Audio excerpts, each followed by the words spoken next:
한때 우리는 믿었습니다. 결혼은 선택이고 비혼은 지성인의 세련된 라이프 스타일이라고요. 유튜브와 인스타그램에는 소위 화려한 싱글의 삶이 넘쳐났습니다. 퇴근 후 즐기는 나만의 오마카세, 주말마다 떠나는 해외여행, 그리고 그 누구의 간섭도 받지 않는 완벽한 자유. 우리는 그걸 갓생이라고 불렀습니다. 굳이 결혼해서 내 인생을 희생해야 해? 혼자 버는 돈 나 혼자 쓰기도 부족해. 이런 말들이 마치 상식처럼 통용되던 시기가 불과 몇 년 전입니다. 그런데 여러분, 최근 분위기가 뭔가 달라졌다는 거 피부로 느끼지 않으십니까? 영원할 것 같았던 비혼 트렌드의 공기 흐름이 분명히 바뀌고 있습니다. 우상향할 것 같던 비혼 선호 그래프는 주춤하고 굳건하던 비혼주의자들의 커뮤니티에서는 전에 없던 미묘한 불안감이 감지됩니다. 오늘 저는 여러분께 어떤 감성적인 호소가 아니라 아주 차가운 숫자와 현실을 이야기하려고 합니다. 왜 갑자기 사람들은 비혼을 두려워하기 시작했을까요? 우리가 애써 외면해왔던 비혼이라는 화려한 포장지 뒤에 숨겨진 비용 청구서가 이제 막 도착하기 시작했기 때문입니다. 비혼이 유행하던 시절은 끝났습니다. 지금부터 그 불편한 진실을 하나씩 뜯어보겠습니다. 가장 먼저 우리가 마주해야 할 진실은 바로 돈입니다. 아주 현실적이고 속물적인 이야기 같지만 생존과 직결된 문제입니다. 과거 비혼을 선택했던 가장 큰 이유는 역설적으로 경제적 여유를 위해서였습니다. 배우자나 자녀에게 들어가는 돈을 아껴서 온전히 나에게 투자하겠다는 논리였죠. 하지만 최근의 경제 상황은 이 논리를 산산조각 내고 있습니다. 바로 인플레이션과 규모의 경제 때문입니다. 예전에는 연봉 4천만 원, 5천만 원이면 혼자서 꽤 럭셔리하게 살 수 있었습니다. 하지만 지금은 어떤가요? 월세, 관리비, 식비, 배달비까지 모든 물가가 올랐습니다.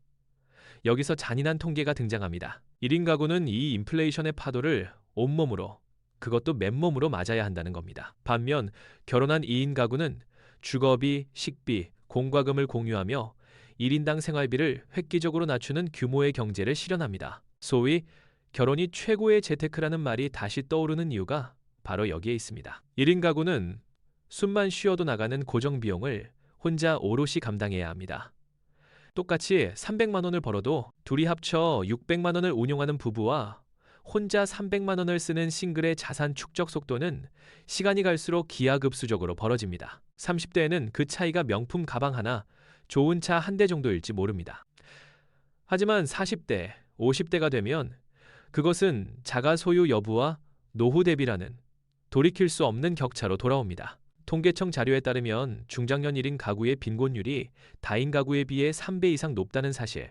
이것은 절대 우연이 아닙니다. 비혼을 선택함으로써 우리는 알게 모르게 싱글세를 내고 있었던 셈입니다. 이러한 경제적 압박이 현재 진행형이라면 미래에 대한 공포는 우리의 이웃나라에서 찾아볼 수 있습니다. 우리는 흔히 일본을 한국의 20년 후 미래라고 하죠. 90년대와 2000년대 초반 일본에서도 지금의 우리처럼 마케이누 논쟁을 넘어서 오히토리사마, 즉 당당한 1인 열풍이 불었습니다. 화려한 골드미스와 초식남들이 사회의 주류로 떠올랐던 시절이 있었습니다. 그런데 지금 일본 서점가의 베스트셀러 키워드가 뭔지 아십니까? 바로 노후 파산과 고독사입니다. 화려하게 싱글 라이프를 즐기던 그 세대가 이제 50대, 60대가 되었습니다. 부모님은 돌아가시고 형제들은 각자의 가정을 챙기느라 바쁩니다. 젊은 시절 함께 놀던 싱글 친구들도 하나둘씩 아프거나 뒤늦게 결혼하거나 연락이 끊겼습니다. 일본의 다큐멘터리들이 보여주는 현실은 충격적입니다. 편의점 도시락으로 끼니를 때우며 하루 종일 누구와도 대화하지 않고 방 안에서 시간을 보내는 중년의 모습들. 그들이 젊었을 때 게을러서 혹은 능력이 없어서 그렇게 된 것이 아닙니다. 단지 혼자 늙어간다는 것의 리스크를 너무 과소평가했을 뿐입니다. 몸이 아플 때 병원에 동행해줄 사람 하나를 구하기 위해 대행업체에 비싼 돈을 지불해야 하는 현실. 이것이 일본의 앞선 세대가 우리에게 보여주는 미리 보기입니다. 한국의 3040 세대들이 비혼을 다시 생각하게 된 결정적인 계기도 바로 유튜브 등을 통해 이 선행학습된 공포를 목격했기 때문일 겁니다. 경제적 빈곤과 노후의 불안만큼이나 무서운 것이 하나 더 있습니다. 어쩌면 당장 피부에 와닿는 건 이 문제일지도 모릅니다. 바로 심리적인 고립감. 저는 이것을 도파민의 유효기간이 끝났다고 표현하고 싶습니다. 20대와 30대 초반의 비혼은 즐겁습니다. 친구들도 아직 다 솔로고 체력도 좋고 세상엔 놀거리가 넘쳐나죠. 내가 원할 때 언제든 친구를 불러낼 수 있고 자유가 주는 도파민이 외로움을 압도하는 시기입니다. 하지만 30대 중반을 넘어서는 순간 잔인한 관계의 단절이 시작됩니다. 친구들이 하나둘 청첩장을 보내고 단톡방의 대화 주제는 어느새 유가, 부동산, 자녀 교육으로 바뀝니다. 나는 여전히 맛집과 여행, 최신 트렌드를 이야기하고 싶은데 친구들은 이제 그 이야기에 공감해줄 여유가 없습니다. 내가 따돌림 당하는 게 아닙니다. 그저 그들의 삶의 우선순위가 바뀌었을 뿐이죠. 이때 찾아오는 고립감은 20대의 외로움과는 차원이 다릅니다. 주말 저녁 핸드폰 연락처를 아무리 뒤져봐도 편하게 불러내 술 한잔할 사람이 없는 순간이 반드시 옵니다. 넷플릭스와 유튜브로 시간을 때우는 것도 한계가 있죠. 인간은 본능적으로 소속감을 원합니다. 나를 조건 없이 지지해주는 내 편, 즉 가족이라는 울타리가 없을 때 사회라는 정글에서 느끼는 심리적 추위는 나이가 들수록 뼛속까지 파고듭니다. 혼자가 편하다는 말은 역설적으로 아직은 건강하고 돈이 있고 불러낼 친구가 있다는 전제하에만 성립하는 조건부 행복이었던 겁니다. 물론 오해는 하지 마십시오.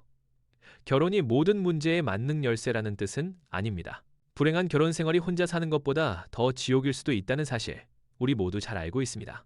하지만 오늘 제가 말씀드리고 싶은 핵심은 비혼이 과거처럼 무조건적으로 쿨하고 합리적인 선택으로만 여겨지던 시대는 끝났다는 사실입니다. 통계는 거짓말을 하지 않습니다. 혼자 사는 삶은 둘이 사는 삶보다 경제적으로 훨씬 더 많은 비용을 치러야 하고 심리적으로 더 강한 멘탈을 요구하며 노후에는 더 철저하고 완벽한 대비가 필요합니다. 즉, 비혼은 편한 길이 아니라 결혼이라는 제도를 선택하지 않은 대가로 남들보다 훨씬 더 치열하게 살아야만 현상 유지가 가능한 가시밭길일 수도 있다는 겁니다. 지금 비혼을 고민하고 계신가요? 아니면 이미 비혼을 결심하셨나요?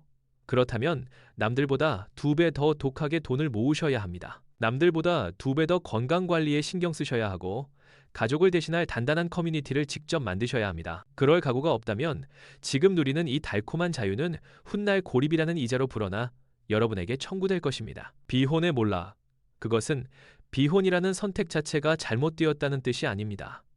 준비 없는 비혼, 막연한 낙관론이 몰락하고 있다는 뜻입니다. 이제는 환상에서 깨어나 진짜 현실을 직시하고 내 인생의 계산기를 다시 두드려 봐야 할 때입니다.